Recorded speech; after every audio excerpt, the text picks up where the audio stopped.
أسألني من هدي جرمان من هدي المرسلين على ربي صلى الله عليه وسلم. الفاتحة. أعوذ بالله من الشيطان الرجيم. بسم الله الرحمن الرحيم. الحمد لله رب العالمين الرحمن الرحيم مالك يوم الدين. إياك نعبد وإياك نستعين اهدنا الصراط المستقيم صراط الذين أنعمت عليهم غير المغضوب عليهم ولا الضالين آمين. بسم الله الرحمن الرحيم. الحمد لله رب العالمين وبه نستعين على أمور الدنيا والدين والصلاة والسلام على أشرف الأنبياء والمرسلين سيدنا مولانا محمد على آله وصحبه وبارك وسلم أجمعين. قالوا سبحانك لا علم لنا إلا ما علمتنا إنك أنت العليم الحكيم. رب اشرح لي صدري ويسر لي أمري واحلل عقدة من لساني يفقهوا قولي واهد قلبي سدد لساني بجاه سيدنا محمد صلى الله عليه وسلم. نوينا التعليم والتعلم والنفع والانتفاع والمذاكرة والتذكير والإفادة والاستفادة والحث على تمسك بكتاب الله وسنة رسوله والدلالة على الهدى ابتغاء وجه الله مرضاته وقربه وثوابه سبحانه وتعالى. قال الشيخ المؤلف رحمه الله تعالى ونفعنا به وبعلومه في الدارين أي الدنيا والآخرة amin qal. Kita membaca kitab Mabadi' Ilmu Tasawuf yang disusun oleh Syekh Haji Sarni bin Haji Jermani bin Haji Muhammad Siddiq Al-Alabi, jadi Sidin asli Alabiu. Alhamdulillah ulun dapat izin langsung dari anak daripada penyusun kitab ini, yaitu Guru Haji Rusdi Halim, dan beliau memberikan izin untuk mengajarkan seluruh karangan-karangan atau susunan-susunan daripada Abah Sidin. Bismillahirrahmanirrahim. Alhamdulillahilladzi amarna bitta'ati wa nahana 'anil sayyi'at. Asyhadu an la ilaha illallah wahdahu la syarika lah, ghafirud dunubi wal khati'at. Wa asyhadu anna sayyidina maulana Muhammadan 'abduhu wa rasuluh hadil ummati ila a'lal maqamat. Wa salli wa sallim wa barik ala sayyidina Muhammad wa ala alihi wa sahbihi alladhina jahadu fi sabilillah fanalu a'lad darajat, amma ba'du. Maka oleh karena ilmu yang berkenaan dengan memperbaiki akhlak dan budi itu, dan dia adalah satu-satunya ilmu yang fardu ain dipelajari, sedangkan kitab pelajaran yang bicarakan tentang itu masih belum ada yang agak ringkas untuk maqam mubtadi, maka saya usahakanlah menyusun risalah yang kecil ini. Yang terbanyak saya ambil dari kitab Bidayatul Hidayah karangan Imam Al-Ghazali rahimahullah sebagai terjemah yang diringkaskan. Jadi diambil dari kitab Bidayatul Hidayah. Bidayatul Hidayah juga diambil oleh Syekh Abdul Somad Palembang, lalu beliau terjemahkan sekaligus disyarahkan, lalu dinamai kitab Hidayatus Salikin. Ini keringkasan daripada Bidayatul Hidayah, keringkasan. Jika ia benar maka adalah semata-mata taufik dari Tuhan, dan jika terdapat kesalahan adalah dari kekeliruan saya sendiri. Harapan saya kepada yang berpengetahuan agar memberikan teguran dan penunjukan kepada yang benar. Pendahuluan. Sebelum kita membicarakan tentang apa yang dimaksud di dalam risalah yang kecil ini, terlebih dahulu dikemukakan tentang niat dan tujuan menuntut ilmu pengetahuan. Maksud yang kita lakukan dalam belajar pengetahuan itu adalah menunaikan perintah Allah dan Rasul-Nya. Pertama, kita belajar mengajar itu yaitu niatnya untuk melaksanakan perintah Allah dan Rasul-Nya. Sebagaimana firman Allah Ta'ala, fas'alu ahla dzikri in kuntum la ta'lamun. Bertanyalah kamu akan orang yang ahli pengetahuan jika kamu tidak tahu. Sabda Nabi kita sallallahu alaihi wasallam, talabul ilmi faridatun ala kulli muslimin. Menuntut ilmu itu wajib atas tiap-tiap orang Islam. Dan juga tujuan menuntut ilmu itu supaya diamalkan serta mengharap keridhaan dari Allah.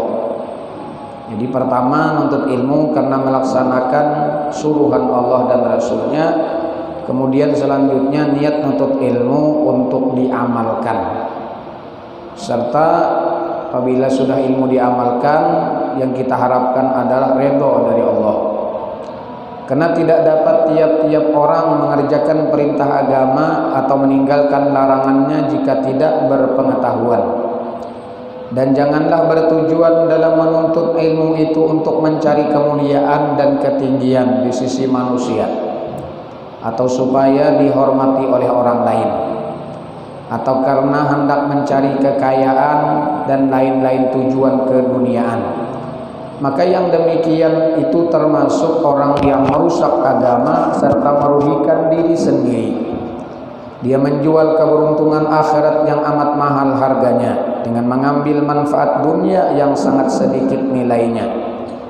Oleh itu hendaklah diperhatikan dan dibetulkan niat dalam menuntut ilmu pengetahuan itu, yaitu semata-mata karena Allah dan mengharap keridhaannya, dan supaya menjadi petunjuk kepada jalan takwa, yang maksudnya mengerjakan segala perintah dan menjauhi segala larangannya, baik pun zahir atau batin.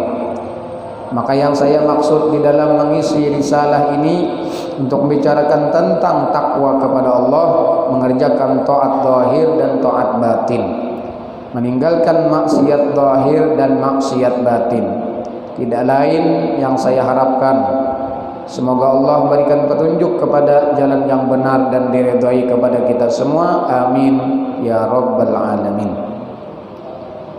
Alabiyu 8 Rabiul Awal 1391 Hijriah atau 6 Mai 1971.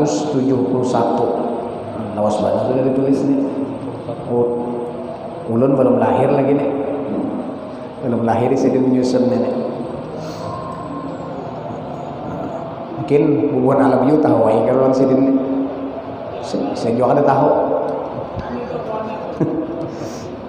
Bahagian pertama, taat zahir. Nah, semalam di dalam kitab Hidayatus Salikin, Syiarus Salikin juga dikisahkan tentang taat zahir dan taat batin, maksiat zahir dan maksiat batin. Ini keringkasan. Keringkasan daripada kitab yang sudah kita baca, baik Hidayatus Salikin dan Syiarus Salikin. Jadi yang menangringkas nih handap, pendek, tipis kitabnya, membacanya itu ada mayu berapa tahun. Nah, supaya jadi renungan lawan kita. Karena setiap ada ilmu itu ada ikhtisornya, ada keringkasannya, kesimpulannya. Bahagian yang pertama taat zahir, yaitu tiap-tiap pekerjaan ibadah yang dikerjakan oleh anggota zahir, meskipun wajib diisi dengan batin. Nah, jadi taat zahir yang digawi dikerjakan oleh anggota zahir kita, itu ngarannya taat zahir atau ibadah zahir. Seperti sembahyang, puasa, zakat, haji dan lain-lain amalan yang dikerjakan dengan anggota. Mengenai taat zahir ini saya tinggalkan saja dalam risalah ini, karena sudah disebutkan dalam risalah pelajaran ilmu fikih pada jilid pertama dan kedua. Jika pembaca masih berhajat, kembalilah kepadanya. Demikian juga apa yang disebutkan dalam risalah ini, masih banyak masalah-masalah yang tidak cukup diberikan penjelasan atau pasal-pasal dalam pelajaran ilmu tasawuf yang ditinggalkan karena mengambil keringkasan.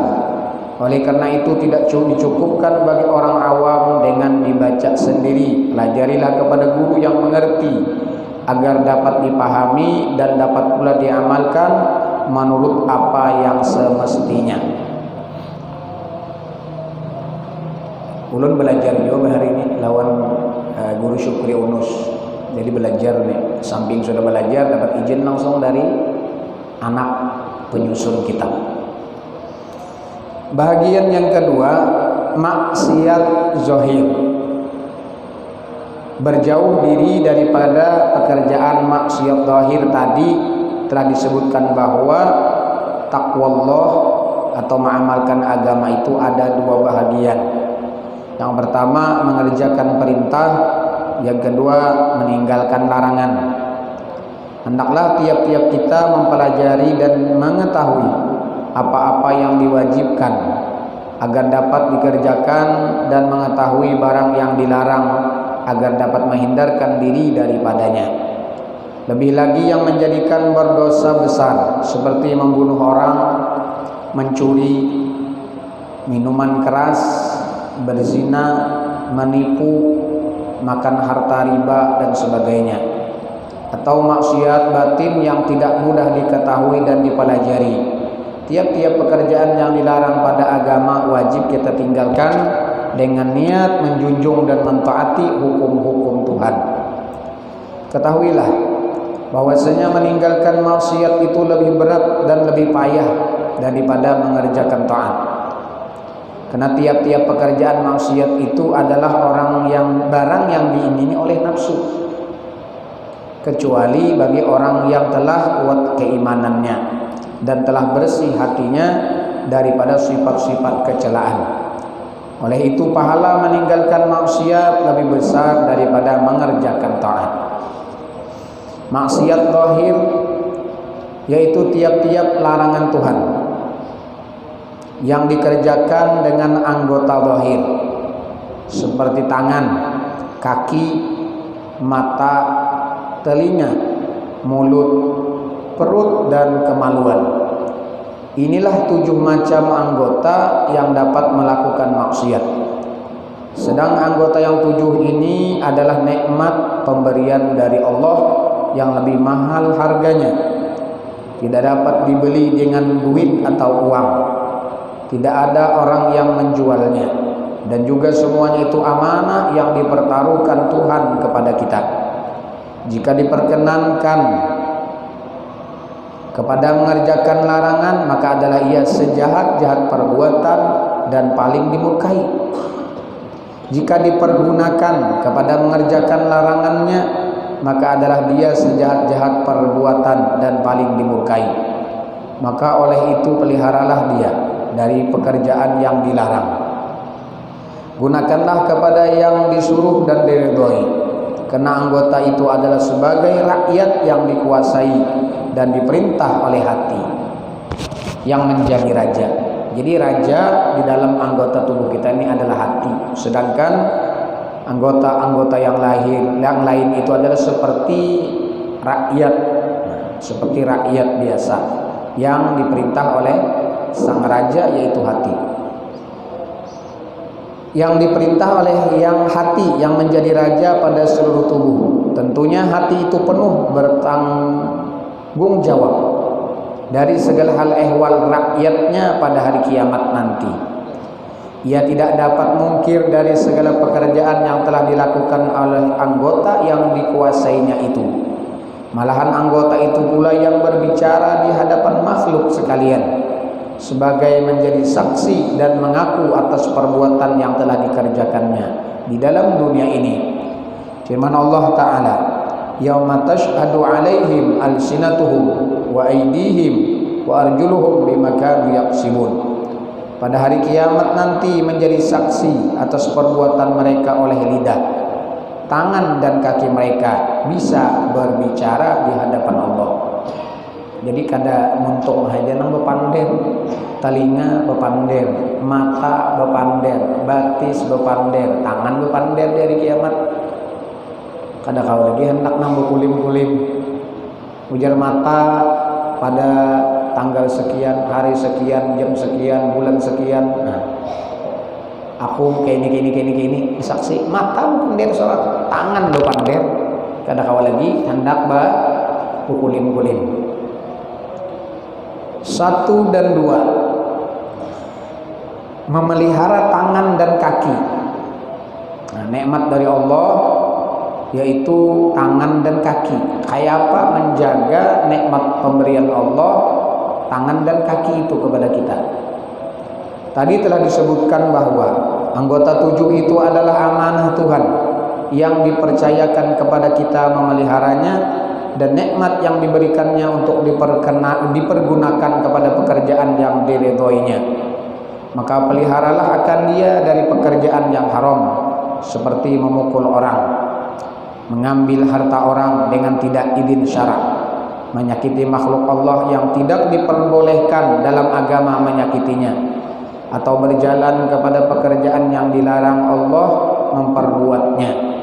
Tapi hendaklah mempergunakannya itu kepada kebaikan, seperti menolong orang, berusaha yang halal untuk perbekalan ibadah kepada Allah, atau untuk menunaikan kewajiban memberi belanja kepada anak dan istri dan lain kewajiban, baik terhadap Tuhan atau yang berkenaan dengan makhluknya.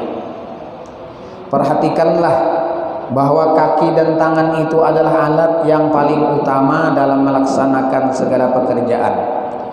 Karena tidak bertangan tentulah tak dapat kita bekerja apa-apa, dan tidak dapat diganti dengan anggota yang lain untuk mengerjakan suatu pekerjaan yang semestinya dikerjakan oleh tangan.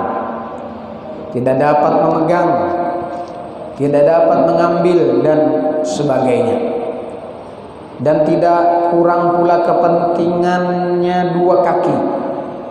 Kalau tak ada kaki, tentu tidak dapat berjalan untuk menunaikan segala hajat dan keperluan, tidak mudah bekerja dan sebagainya. Maka dengan adanya nikmat yang sebesar itu, bersyukurlah kita kepada yang memberinya. Dengan apa? Dengan menggunakan nikmat tangan dan kaki itu kepada sesuatu yang diridhoinya oleh Allah. Apa aja? Seperti kita gunakan kaki berjalan ke tempat ibadah, ke masjid. Tangan dompet juga tuh. Lah, kalau kita menyetir kendaraan, tangan dompet juga. Mata melihat, ya Allah, telinga mendengar sudah orang azan. Mata melihat jalan. Nah, berarti tatkala kita berjalan seperti ke tempat ibadah, ke masjid, ke musholla, ke majelis, itu semua anggota berfungsi. Kaki, tangan, mata, telinga, ya Allah. Muntung 4 juga ibadahnya, dengan mengerjakan perintah Allah seperti sholat, berzikir dan lainnya. Nah, itu nikmat tangan dan kedua kaki. Kemudian yang ketiga, memelihara mata. Mata itu adalah pemberian Tuhan besar dan paling bermanfaat dalam kehidupan manusia. Jika tidak ada mata, tentulah tak dapat memandang segala keindahan alam yang telah dijadikan Tuhan ini. Tidak dapat kita menilai kemahalan harganya. Berapa banyak mudaratnya jika tidak melihat, dan banyak pula pekerjaan yang tidak dapat dilaksanakan. Bersyukurlah kita kepada Tuhan yang telah memberikan nikmat yang sangat berguna ini, serta mempergunakannya kepada barang yang diridhoinya dan yang bermanfaat di dalam agama, seperti melihat kejadian langit dan bumi dan apa yang terkandung di sekelilingnya, guna menambah keimanan kepada Allah yang menjadikannya. Melihat langit, melihat bumi, melihat ciptaan Allah Subhanahu wa taala, sambil kita bertafakur dengan keindahan alam itu, ingat kepada yang menjadikan alam itu. Firman Allah, afala yanzuruna ilal ibili kaifa khuliqat wa ilas samai kaifa rufi'at wa ilal jibali kaifa nusibat wa ilal ardi kaifa sutihat fadzakir. Tidaklah mereka melihat onta bagaimana ia dijadikan, dan melihat langit bagaimana ia ditinggikan tanpa ada tihang, dan melihat gunung bagaimana ia ditegakkan, dan melihat bumi bagaimana dihamparkan. Fikirkanlah olehmu. Demikianlah hendaknya mempergunakan nikmat mata itu, dan jika digunakan kepada melihat barang yang dilarang pada agama, seperti melihat perempuan yang cantik yang membuat syahwat, atau melihat kemaluan orang, atau gambar-gambar cantik yang mendatangkan syahwat, maka adalah ia kufur dengan nikmat yang telah diberikan Allah kepadanya. Firman Allah, la in syakartum la azidannakum wa la in kafartum inna adabi lasyadid. Demi jika kamu berterima kasih atas nikmat yang telah aku berikan kepadamu, niscaya aku tambah lagi untukmu, dan jika kamu kufur sesungguhnya siksaku sangat keras. Yang keempat, memelihara telinga.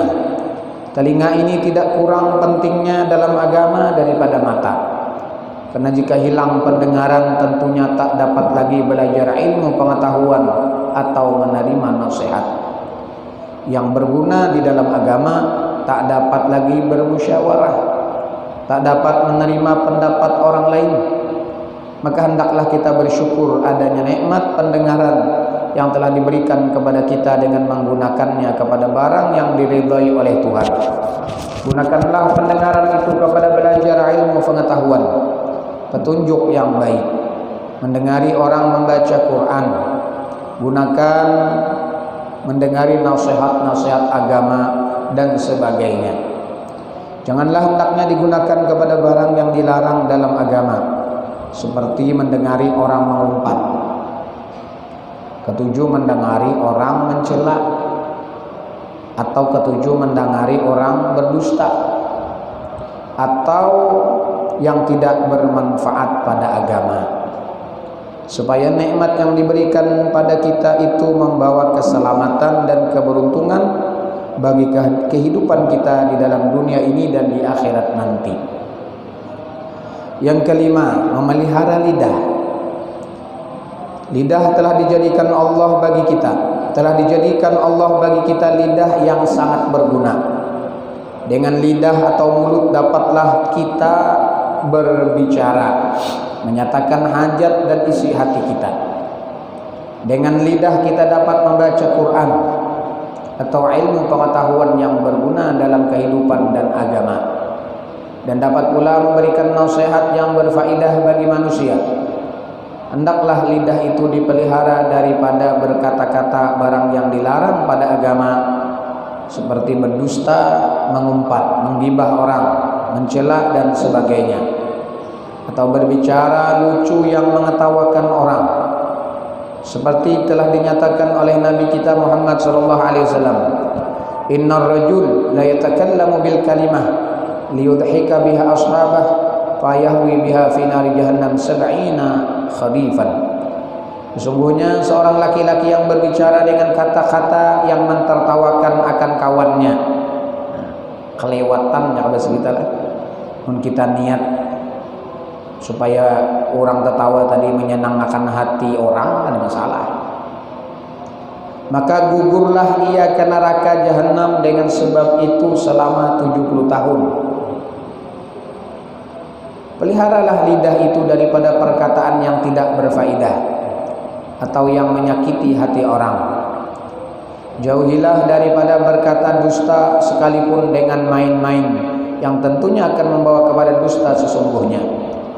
Peliharalah lidah itu daripada berbantah kata, disebut dalam bahasa Arab mura, jidal, munakasyah fil kalam. Mira, membantah perkataan orang atau menyalahkannya, maksudnya menghinakan dan merendahkan atas pendapat orang. Ketujuh, berdebat, berdebat kata. Niatnya supaya orang tadi kalah, pembelainya kalah, supaya orang tadi rendah, sorong mengharap. Nah, itu ngarannya mira, muroin atau miroin. Jidal, semata-mata suka membantah perkataan orang, suka berdebat. Jangan kita ketujuh cari musuh, pander entah. Hendak apa jaka bahasa kita tuh bakalahi lah, kelahi pander. masalah agama ini dibawa atau jubana mendebat lawan orang. Itu ngarannya jidal.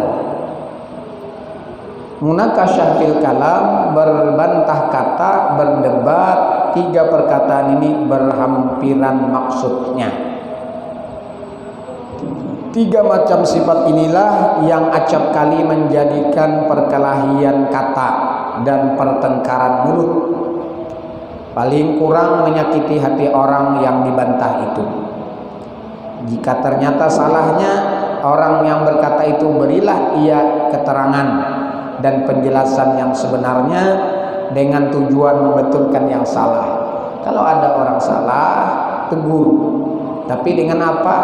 Menyatakan yang benar, bukan hendak memberi supan lawan orang tadi.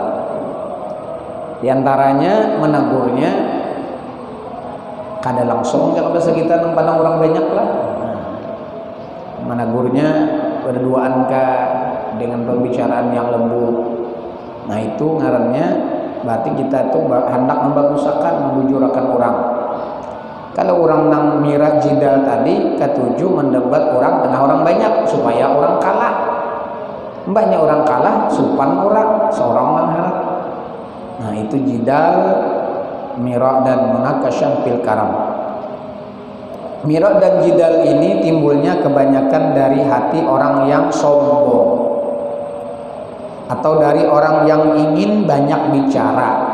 Dalam perasaan hatinya dia lebih pandai dan lebih berpengetahuan dari orang yang lain.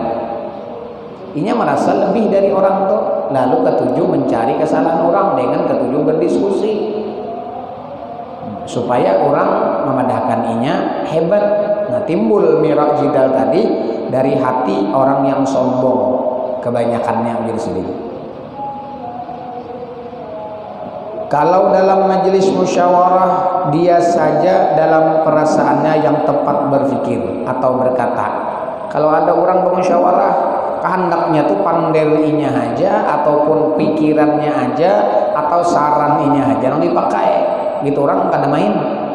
Nah itu ciri ada orang jidal wal mira yang timbul dari hati yang sombong. Jika orang lain mengemukakan pendapatnya dengan tidak berpikir, dia selalu membantahnya. Orang nang gini-gini langsung kada pikir panjang, ikan tuh salah. Apabila pikirannya tatkala bermusyawarah kada dipakai orang, lalu sarik aja tak. Lalu sarik aja, lalu kada mau lagi umpat lawan bermusyawarah kata aku jangan dipakai orang juga. Nah ini berarti ada jidal wal mira nang kada bagus ada di dalam hati kita, nang timbul dari hati yang sombong. Sifat yang seperti ini hendaklah dihilangkan dari diri kita orang Islam dia sendiri. Kita berdiskusi atau bermusyawarah tentunya mencari pendapat yang terbaik di antara pendapat yang baik, yang lebih baik. Walaupun yang tadi bagus saja, cuman yang lebih bagus. Yang keenam, memelihara perut. Ya, memelihara perut. Perut itu adalah tempat makanan yang telah kita makan. Peliharalah dia dari makanan yang haram atau yang syubhat. Jika kita makan, janganlah berlewatan kenyang, karena yang demikian itu mengeraskan hati dan mengurangkan ketajaman berfikir dan memberatkan anggota dari beribadah kepada Allah. Yang demikian itu adalah dengan makanan yang halal. Yang demikian itu adalah dengan makanan yang halal. Apalagi jika perut itu dipenuhi dengan barang yang haram, tentu lebih banyak kerusakannya. Kata ulama, makanan yang haram atau yang syubhat itu menggelapkan hati dan mendinding daripada masuk ke hadrat Tuhan. Kata lainnya, ibadah dan ilmu serta memakan barang yang haram itu seperti bangunan di atas sampah, tentu tak dapat kuat dan kokoh dan mudah saja binasanya. Kita maulah bangunan menajak di tempat sampah. Kira-kira kayak apa tihang dari tajak pada itu biar nang 2 meter. Mentajak di tempat sampah, kada kuat diri sendiri. Nah itulah ibadah, amalan ibadah toh. Tapi daripada makanan yang haram dan syubhat. Itu seperti menajak bangunan di tempat sampah. Ada lagi yang menyatakan setiap ibadah, amal ibadah yang dibangun dari makanan yang haram itu seperti maulah bangunan di atas laut, fauqa maujin yuj'alu. Wa ta'atun mimman haraman yaqulu kabinain fauqa maujin yuj'alu, dalam kitab Zubat Bahri itu. Kalau orang ibadah, orang ini cangkal beribadah, luar biasa sholatnya, luar biasa puasanya, tapi makanannya yang haram. Itu seperti membangun rumah atau bangunan di atas ombak, di atas buih lautan. Pada lawas dapatnya ombak, hancur bangunan tadi. Maka wajiblah atas tiap-tiap kita menuntut rezeki yang halal, baik pun yang dimakan atau yang dipakai. Usaha yang halal seperti berdagang, bertani, berternak, mengambil upah dan lain usaha yang diharuskan dalam ilmu fikih diterangkan pada bab muamalah. Lihatlah risalah Mabadi Ilmu Fikih jilid kedua.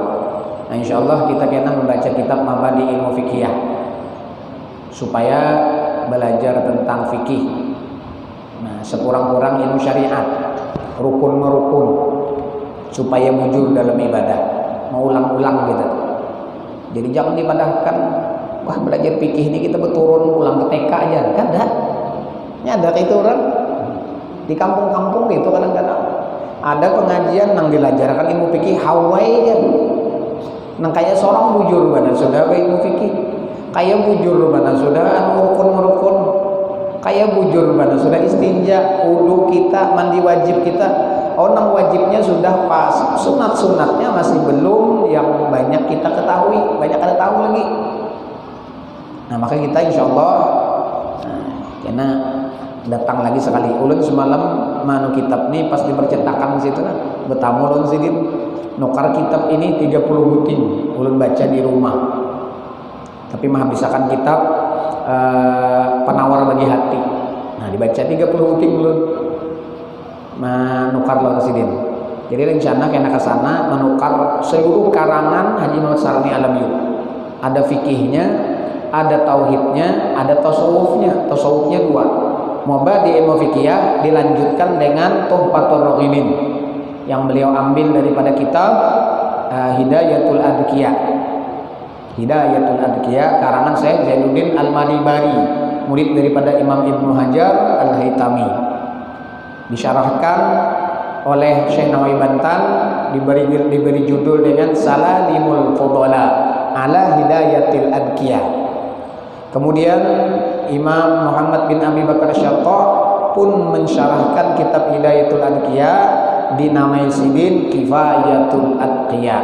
Nah bahari dibaca di sekumpul kitab Kifayatul Adqiyah. Ini paling kita sebulan kada sampai 2 kali untuk membaca kitab ini. Yang penting ikhtisar yang kita baca Hidayatul Salikin, Syiarus Salikin kita baca ikhtisarnya, keringkasannya. Karena kita membaca Tuhfatur Raghibin, biar waktunya dibagi-bagi 40 menit kita bagi fikihnya, Mabadi ilmu fiqhiyah, kemudian insyaallah tauhidnya ada juga sidin mengarang Haji Muhammad Sarni Alamiyu. Jadi fikihnya kita baca, tunggu di kita bagi 3 waktunya supaya fikih kita belajar. Kalau kita belajar semalam Hidayatul Salikin itu fikihnya itu secara ikhtisar, tidak panjang lebar, dibicarakan tentang rukun, sunat dan syarat-syaratnya. Lihatlah risalah Mabadi Ilmu Fikih jilid kedua. Yang ketujuh, memelihara faraj, yaitu menjauhi daripada perbuatan zina. Karena zina itu termasuk maksiat yang paling dimurkai Tuhan dan berdosa besar. Lihatlah dalam pelajaran fikih jilid ketiga tentang hukuman orang yang berzina. Firman Allah, "Wala taqrabuz zina innahu kana fahisyatan wa sa'a sabila."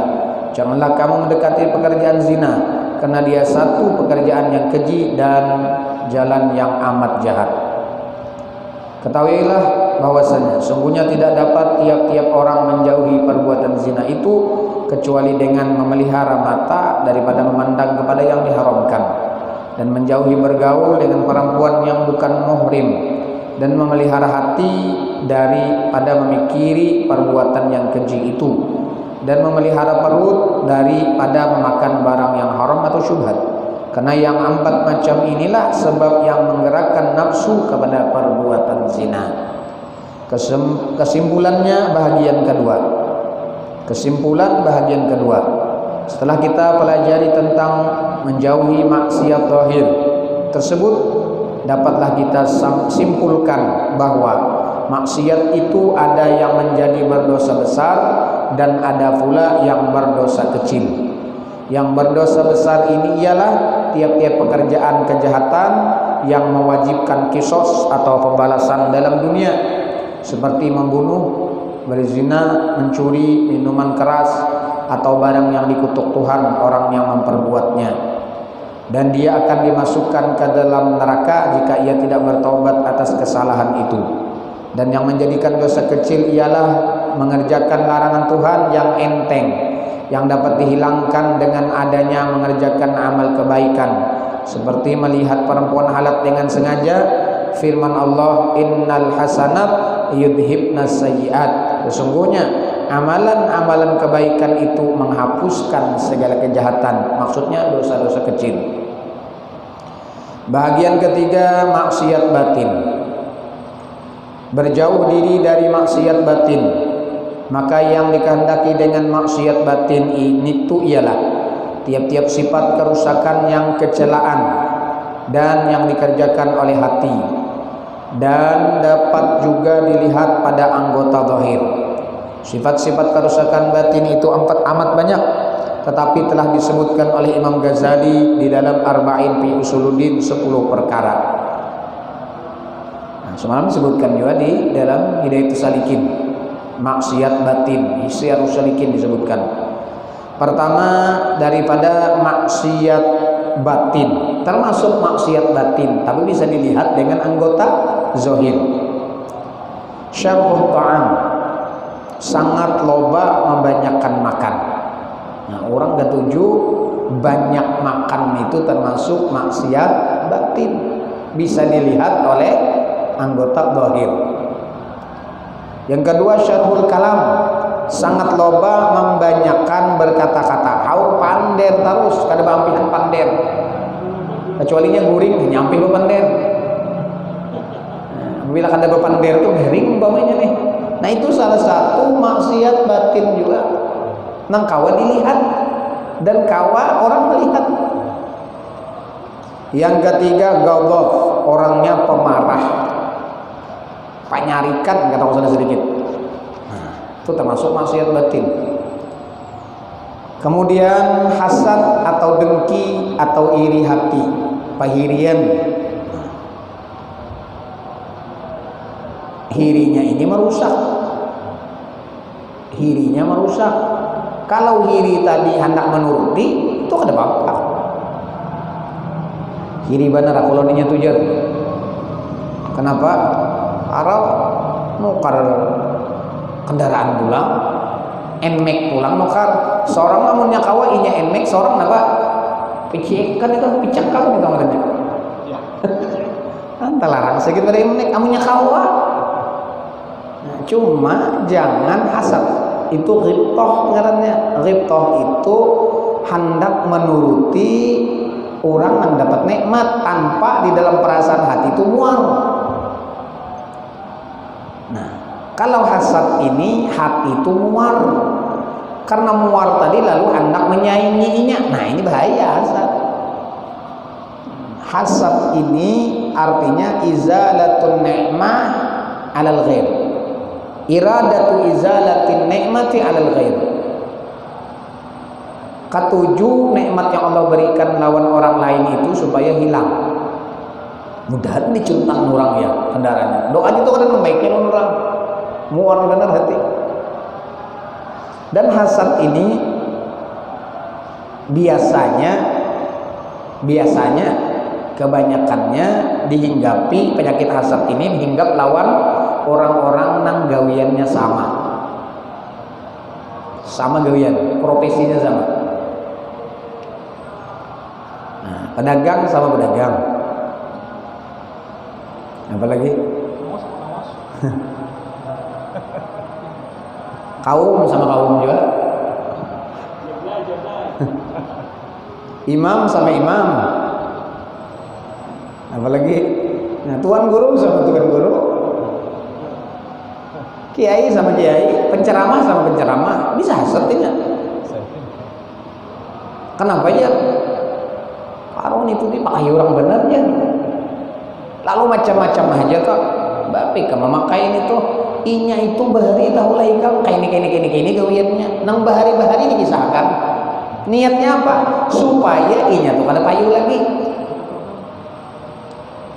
Pedagang sama pedagang sama. Seorang nih sama pedagang sembako umpama. Nanggit seorang nih kada payu, nang ini payu. Nah, lalu kayak apa hasad? Hasad ini kayaknya bisa merusak ampun orang.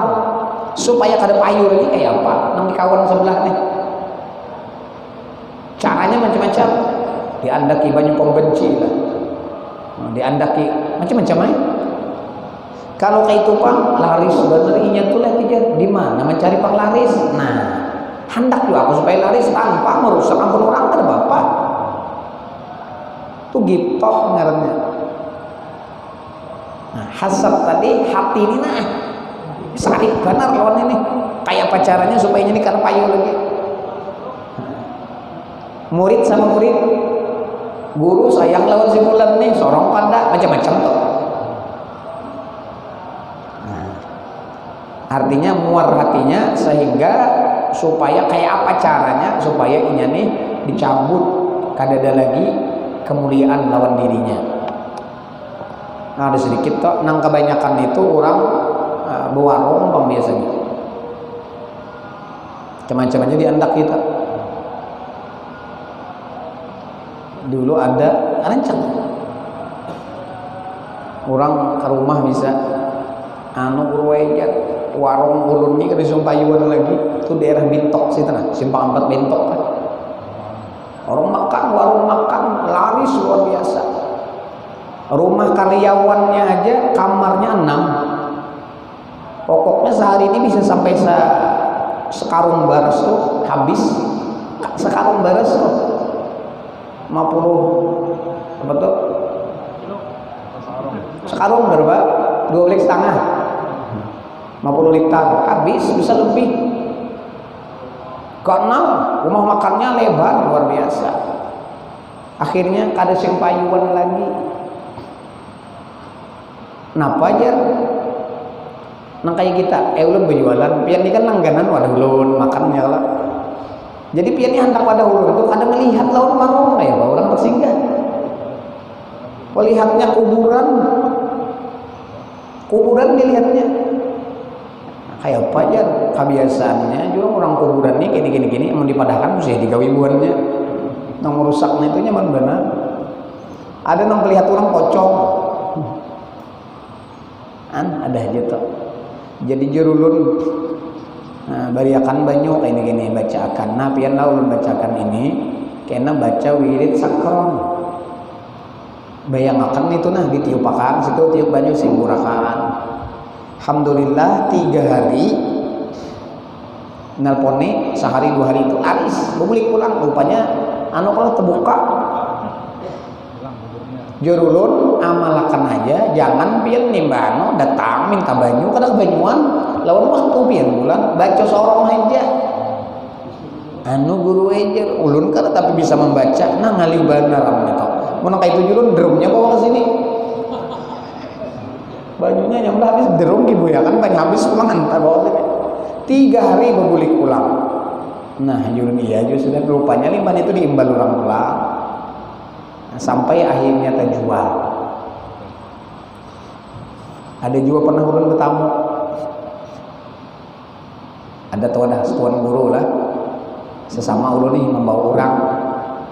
Jadi minta banyu nih bini anom lawan guru nih. Kadang inya tuh kawin, nah binian kawin pulang kada bini anom. Ada tahu bini anom kawin. Limbah lagi nang kawin biasa, berkenalan bagus. Tapi limbah malam pertama nang laki buka pokok malam pertama tuh buka nang laki berapa ikung sudah laki. Mau laki pertama kan bapak. Nah sarak lalu gitu. Jadi guru ini antik juga banyu gitu nangis. Tiup sedih. Banyu tuh itu aja tiup sedih. Jadi mbah banyu ini ditiup, ambil sidin kamera HP, foto sidin. Banyu ini foto sidin. Lagi belawas, ulun itu sudah mungkin 6-7 tahun lah. Nah, HP sidin kan HP ini HP nomor kayak Nokia, tapi bakal kamera foto, mana merek video kan gara foto. Sekalinya di dalam HP nang di sini foto sidin terlihat pocong fotonya ngarnya. Ini di HP nang di foto sidin pocong dalam banyu. Nah di sini ini nang mau lagi ikan buka. Laki ikan tuh malam pertama melihat ikan kayak pocong. Mengapakah diulah orang itu? Kayak apa guru kayak gini. Nah ikan gini-gini di sini. Dah lagi lan ceritanya. Cuman pernah itu lihat. Pernah dulu. Nang orang mana tadi? Nang ulun ke situ. Banyu. Warung ulun guru yang bacakan sidin, tawar sidin. Banyu aqua. Foto sidin, sekali lihat, nah di sini warung ikan jadi kada payu, napa kuburan mesan, batu nisan di foto kelihatan. Nah itu di sini kenapa dirusak orang, nah, rusakan kayak itu, supaya melihat orang tadi nang kayak kuburan, melihat orang itu tadi kayak pocong, jadi kayak apa orang hendak ketujuh. Kemudian yang kelima bukhul wa hubbul mal, kikir, engken dan mencintai harta. Setiap orang bakhil pemalas itu pasti cinta harta. Yang keenam hubbud dunya, mencintai dunia. Yang ketujuh hubbul jah, cinta pangkat, cinta popularitas. Yang kedelapan takabur atau sombong. Kesembilan ujub, heran akan diri, merasa merasa kelebihan dari orang lain. Yang ke-10 riya, mencari martabat dari manusia. Inilah 10 macam sifat kecelaan yang akan diterangkan dengan ringkas satu-satunya. Pertama, syarahut ta'am, nah loba makan. Allah subhanahu wa ta'ala alam. Insyaallah 3 kali pertemuan khatam kita. Mudah-mudahan kita diberikan ilmu yang bermanfaat oleh Allah Subhanahu wa taala. Mudah-mudahan ilmu yang diajarkan guru-guru kita dapat kita amalkan jadi manfaat bagi kita dunia dan akhirat. Mudah-mudahan kita mati dalam keadaan menuntut ilmu, mati dalam keadaan husnul khatimah, mati dalam keadaan mati syahid. Amin ya rabbal alamin. Ala hadiniya ila hadratin Nabi al-Fatihah. Bismillahirrahmanirrahim. Alhamdulillahirabbil alamin arrahmanir rahim maliki yaumiddin. Iyyaka na'budu wa iyyaka nasta'in ihdinas siratal mustaqim. Suratul ladzina an'amta 'alaihim ghairil maghdubi 'alaihim waladdallin. Amin. Bismillahirrahmanirrahim. Alhamdulillahirabbil alamin. Shalli wa sallim ala sayyidina Muhammad wa alihi washabihi wa barik wa sallim ajma'in. Allahumma anfa'na bima 'allamtana wa 'allimna yanfa'una wa zidna 'ilma. Alhamdulillah kulli hal wa billahi min hali al-nar wa sallallahu hubbaka wa hubban nuhibbuk wa hubba kulli 'amin qadruna la hubbik fakina fid din wa 'alimna tawil wa rizqna fahmin istiqamanaka 'ala kulli shay'in qadir ya maulana ya mujib ya hadirana ya bitawassalna ilaika al-habib bi hajatina qarib. Sallallahu alaihi wasallam Muhammad wa alihi wasallam. Alhamdulillahirabbil alamin. Masyaallah la quwwata illa billah.